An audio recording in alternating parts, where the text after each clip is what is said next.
এই আওয়াজটা শোনো।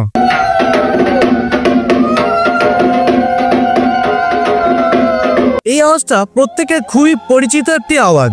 বাঙালির ঘরে ঘরে প্রত্যেক শুভ অনুষ্ঠানে এই আওয়াজটি শোনা যায়, আর এটাকে বলে উলুধ্বনি। আরে কাজের কথা বল। হ্যাঁ, এটা তো উলুধ্বনি সবাই জানে। হ্যাঁ, উলুধ্বনি সবাই জানে, কিন্তু উলুধ্বনি কেন দেওয়া হয় তোমরা কি জানো? তাহলে শুনে নাও। আসলে উলুধ্বনি কোনো সাধারণ ধ্বনি নয়। উলুধ্বনি একটা পবিত্র কম্পন তৈরি করে, ঠিক যেমন ওম ধ্বনি পরিবেশ থেকে নেতিবাচক শক্তি দূর করে। উলুধ্বনি তেমনই এক পজিটিভ এনার্জি তৈরি করে। হিন্দু মতে বলা হয়েছে উ মানে রাধা আর লু মানে হচ্ছে শ্রীকৃষ্ণ। অর্থাৎ এই ধ্বনি যখন করা হয় তখন রাধা কৃষ্ণ নামে জপের সমতুল্য ধরা হয়।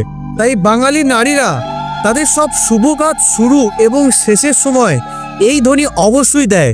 তাই এই ভিডিওটি তোমরা তাদেরকে শেয়ার করো যারা উলুধ্বনি তো দেয় বা শোনে, কিন্তু এর প্রকৃত অর্থ আজও জানে না। লাইক আর সাবস্ক্রাইব করতে ভুলো না।